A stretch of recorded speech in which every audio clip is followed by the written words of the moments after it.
Good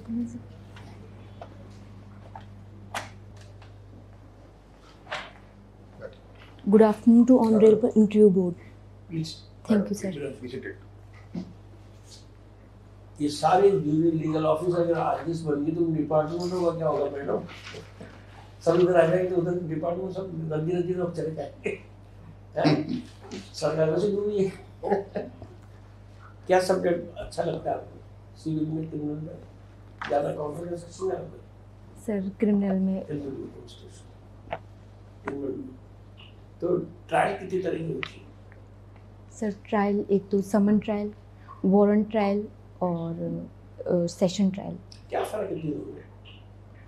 sir जो warrant trial है वो मजिस्ट्रेट द्वारा पुलिस रिपोर्ट पर संस्थित और पुलिस रिपोर्ट के अलावा जो परिवाद पर संस्थित मामलों में की जाती है, और सेशन कोर्ट द्वारा जो सेशन ट्रायल जो जी सर अन्य जो विचारणीय मामले। समरी ट्रायल में उस ट्रायल में फ़र्क क्या है?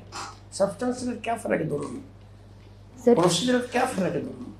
सर समरी ट्रायल में एक तो जो पीरियड होता है ट्रायल का वो शॉर्ट होता है और इसमें जो सज़ा होती है वो भी कम होती है। छोटे ऑफेंसेस के लिए होती है। जी सर। वो समझ फ़र्क क्या है दोनों में? बताइए, फ़र्क बताइए। सेशन ट्रायल में, समन्स ट्रायल में, वारंट ट्रायल में, समरी ट्रायल में फ़र्क बताइए। क्या समरी ट्रायल कैसे करते हैं? क्या चीज़ होती है समरी ट्रायल में? सर वो ट्रायल है जी जब सज़ा कम हो, जब ज़्यादा सज़ा हो। जी सर। ट्रायल तो करनी पड़ेगी ना आपको। जी सर। तो उसको समरी ट्रायल में क्या होता है? सर नॉर्मल ट्रायल में जैसे जो प्रोसीजर फॉलो किया जाता है, एक चार्ज फ्रेमिंग का, उसके बाद में जो एक लॉन्ग ड्यूरेशन में जो एविडेंसेस लिए जाते हैं, सर वो समरी ट्रायल में ऐसा नहीं होता। इसमें एक तो स्पेसिफाइड केसेस डिसाइड है कि इन मामलों में किया जाएगा, और सर जो इसमें लास्ट में जब दोनों पक्षों की बहस हो जाती है उसमें सर एक निष्कर्ष जो है मजिस्ट्रेट द्वारा लिखा जाता है। एविडेंस नहीं ली जाती इसमें? जी सर एविडेंस होती है। चार्ज नहीं फ्रेम किया जाता? नहीं सर।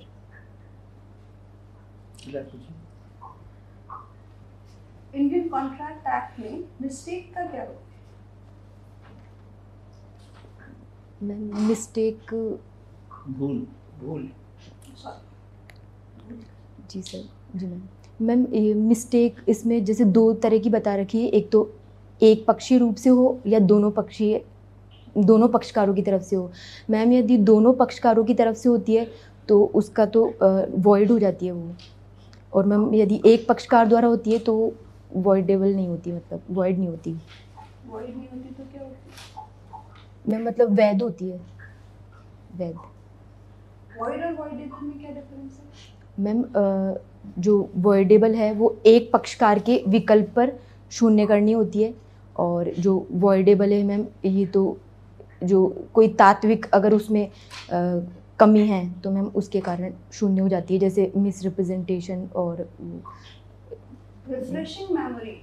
जी मैम। जी मैम। इससे क्या समझते हैं? जी मैम जब कोई साक्षी परीक्षाधीन होता है मैम, उस समय अगर उसको कोई डॉक्यूमेंट स्मरण नहीं हो तो मैम उसके द्वारा घटना के समय जो बनाया गया डॉक्यूमेंट होता है, या फिर उसके द्वारा बनाया गया और उसी किसी अन्य के द्वारा बनाया गया या उसके द्वारा पढ़ा गया, तो मैम उस डॉक्यूमेंट को देखकर वो अपनी जो स्मृति है वो ताज़ा कर सकता है। कहाँ दिया हुआ? Ma'am section 159 Indian evidence act. संविदा कल्प और संविदा में क्या फर्क है? जी सर। सर जो संविदा कल्प है सर, इसमें संविदा जैसा ही होता है, लेकिन सर संविदा के मतलब सारे एलिमेंट नहीं हो पाते, मतलब इसलिए इसको अर्ध संविदा कहा जाता है। मतलब सर संविदा जैसा लगता है इसमें। ये दिए हुए इसके प्रावधान दिए हुए? जी सर। कहाँ से कहाँ तक दे रखे हैं? सर सेक्शन 68 से 72। अच्छा, एक मैक्सिम यूज हुआ है प्रतिफल के लिए, वो प्रतिफल के लिए कौन सा मैक्सिम है मालूम है आपको? Sir quid pro quo. जी सर। उसका अर्थ क्या है? अच्छा सॉरी सर रिमाइंड नहीं हो रहा, लेकिन कुछ के बदले कुछ। सर जितना काम उतना उसके बदले। नहीं, वो अलग है, ये तो वो है प्रतिफल। ओके सर, वो एक अलग चीज है। Sorry sir. अच्छा, एक बहुत ही चर्चित वाद है क्षतिपूर्ति से संबंधित भारतीय संविदा अधिनियम में, वो कौन सा वाद है? Sir Hadlee versus Very- Baxendale. Good. Thank you sir. POCSO का प्रोसीजर क्या है? पॉक्सो में प्रोसीजर क्या है? कौन सा ट्रायल का प्रोसीजर यूज करते हैं? Sir sorry POCSO sir. तो आपके सिलेबस में जी है, सर। जी सर। तो उसमें प्रोसीजर कौन सा फॉलो करते हैं? सेशन ट्रायल होती है, वारंट ट्रायल होती है, समन ट्रायल होती है, क्या होता है? सॉरी सर, मुझे रिमाइंड नहीं हो पा रहा अभी। पढ़ा है? जी पूरा सर। नाम क्या है इस एक्ट का? Sir the protection of children from sexual offences act 2012। तो क्या इसमें जो न्यायाधीश होती हैं कोई मेल हो सकता है या सिर्फ फीमेल जजेस को लगाया है? सर ऐसा कोई स्पेसिफाई नहीं है इसमें क्योंकि जस्टिस जो डीजे और एडीजे लेवल के जो न्यायाधीश होते हैं सर, वो इनमें ट्रायल कर सकते हैं। नहीं, कहीं सीआरपीसी में ये अमेंडमेंट हुआ है क्या कि जो रेप के केसेस हैं या इस तरह के केसेस हैं उनमें फीमेल जुडिशल अफसर लगाई जाएंगी, संभव हो तो ऐसा है? Cash fine possible. सर ये जो सेक्शन 27 में 27 सीआरपीसी में मतलब है वो, उसमें यही है यथासंभव सर वर्ड है। तो आपने जानकारी दी कभी कि ये फीमेल सारी कोर्ट्स में फीमेल ऑफिसर्स भी बैठी हैं अधिकतर पोक्सो में? सर क्योंकि तो इसका ये प्रोविजन तो था जो आपको याद भी है। Okay sir. अच्छा, ये डेमोक्रेटिक रिपब्लिकन शब्द से क्या समझते हैं आप? जी सर। सर डेमोक्रेटिक का अर्थ ये है कि भाई जो शासन चलाया जा रहा है सर, वो प्रत्यक्ष रूप से उसमें जनता की भागीदारी है सर। ये डेमोक्रेसी की मतलब जनता की भागीदारी उन्हें डेमोक्रेसी को दर्शाता है। और सर रिपब्लिक का मतलब है कि हमारे यहाँ का जो प्रधान है जो राष्ट्र का सर, वो निर्वाचित होता है, मतलब कोई पहले से जनता एक प्रोसीजर होता है उसके थ्रू निर्वाचित होता है, कोई राजा इस तरह का होता नहीं। क्योंकि सर रिपब्लिकन में वोट कौन डालता है? अब जैसे भाई रिपब्लिकन की वोट कौन करता है? जनता नहीं करती रिपब्लिकन में वोट। सर प्रत्यक्ष और मतलब प्रत्यक्ष रूप से तो जनता की भागीदारी होती है। गणतंत्रात्मक एक शब्द है ना? जी सर। रिपब्लिकन जी के लिए सर। गणतंत्रात्मक प्रीएम्बल क्या है? सर जहाँ तक मैंने समझा है तो इसका मतलब यही है कि जो शासन है नहीं, वो चुनाव हुआ होगा लेकिन गणमान्य लोगों के, क्योंकि मैं और आप वोट नहीं कास्ट करते उसके लिए, प्रेसिडेंट का चुनाव होना है ना। जी सर। कौन करेंगे वोट, कौन डालेंगे उसमें? सर जो स्टेट का सर राज्यसभा और लोकसभा से भी इसमें वोटिंग होती नहीं, है। कौन सिर्फ एमएलए वोट नहीं कास्ट करेंगे? नहीं करते हैं सर। तो चुने हुए प्रतिनिधि लोकसभा और राज्यसभा और सर विधानसभा से जो एमएलए वगैरह के वोट होते हैं सर, राज्य स्तर पर भी इसको देखा जाता है, टोटल वोट काउंट किए जाते हैं सर, उसमें वो एक फॉर्मूले के थ्रू काम होता है। कौन कौन चुनाव लड़ रहे हैं अभी? सर एक तो द्रौपदी मुर्मू जी, वो एनडीए की तरफ से, और सर सॉरी सर, एनडीए की तरफ से सर द्रौपदी मुर्मू जी उम्मीदवार है सर। और सर एक उन्होंने भी थोड़े दिन पहले कहा था यशवंत सिन्हा साहब कि जी अभी सर। तक के जो प्रेसिडेंट हैं वो रबर स्टाम्प हैं, और यदि मैं बनूंगा जी तो मैं सर। रबर स्टाम्प नहीं रहूंगा। तो वो क्या कहना चाह रहे थे? कॉन्स्टिट्यूशनल प्रोविजंस के बारे में है कुछ जानकारी ऐसा? सर जहाँ तक मैंने समझा है तो इसका अर्थ वो ये कहना चाह रहे थे सर, हमारे यहाँ पर जो है वास्तविक कार्यपालिका शक्ति जो है सर, प्रधानमंत्री और मंत्रिपरिषद में है। कार्यपालिका शक्ति प्रधानमंत्री में है? सर मतलब जो काम होता है मेन काम। नहीं, आपने कहा कार्यपालिका शक्ति प्रधानमंत्री में है, तो गलत कह दिया। Sorry sir. किस में है?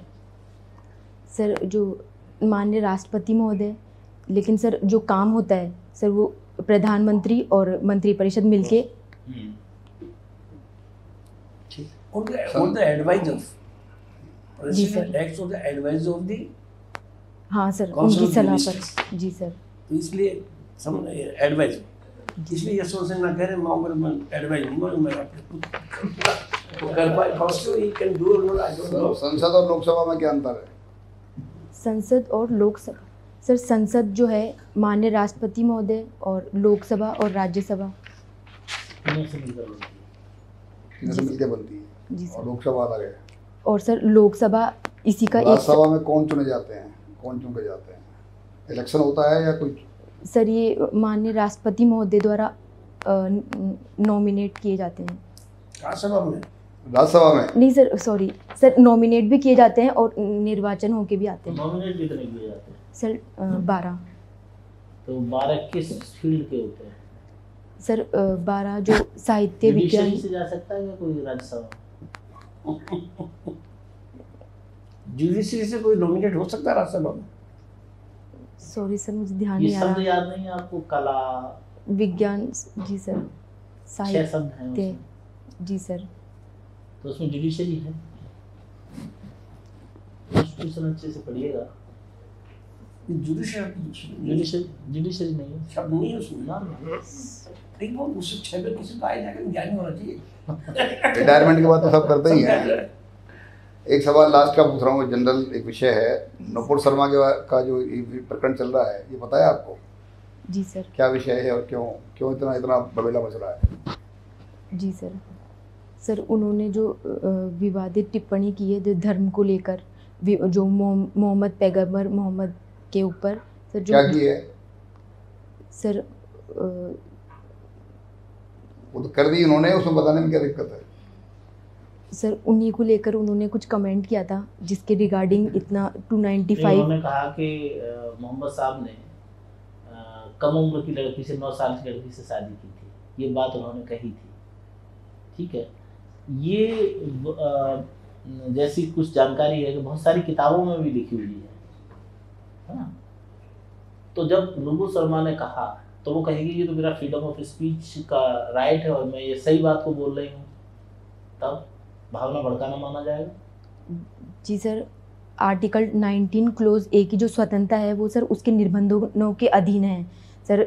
लोक व्यवस्था, सदाचार, सर जो गवर्नमेंट ने लगा नहीं रखी इस तरह की कि भाई आप प्रोफेट मोहम्मद पे कुछ नहीं बोलेंगे, ऐसी तो कोई रोक है नहीं सर। लेकिन हमारे जो संवैधानिक मूल्य हैं सर, वो तो जो संविधान की बात है सर उसके दायरे में संवैधानिक मूल्य क्या है सर? वो यही है कि वाक और अभिव्यक्ति की स्वतंत्रता है सभी को, लेकिन उसके कुछ दायरा है, उस दायरे में रह के ही आपको जो अपनी बात तो है वो रखनी शर्मा चाहिए। पे जो केस बनता है कौन से सेक्शन में बनता है?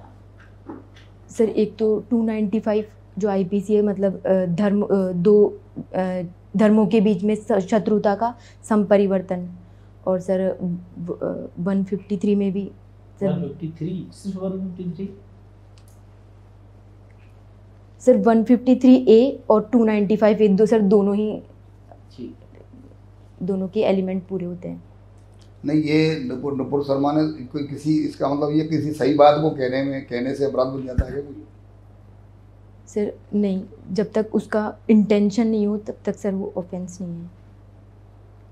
लेकिन सर जो भी नहीं, आपने आर्टिकल 19 का हवाला दिया ना? जी सर। तो उसमें जो एक्सेप्शंस दिए हुए हैं उसके दायरे में इसका केस आता है क्या? पर वो जबकि ये बात तो कन्विंस है कि भाई ये सही बात कही है, उसने लिखा हुआ है कहीं। ऐसा बहुत सारे मुस्लिमों ने और विद्वानों ने कहा है कि सही लिखा है। लेकिन और ये भी है कि जैसे आप मुस्लिम लॉ पढ़ेंगे तो पहले एज यही थी, 9 वर्ष और 11 वर्ष एज हुआ करती थी शादी की। तो उन्होंने मोहम्मद साहब के समय में रहा हुआ, 1300 साल पुरानी बात है।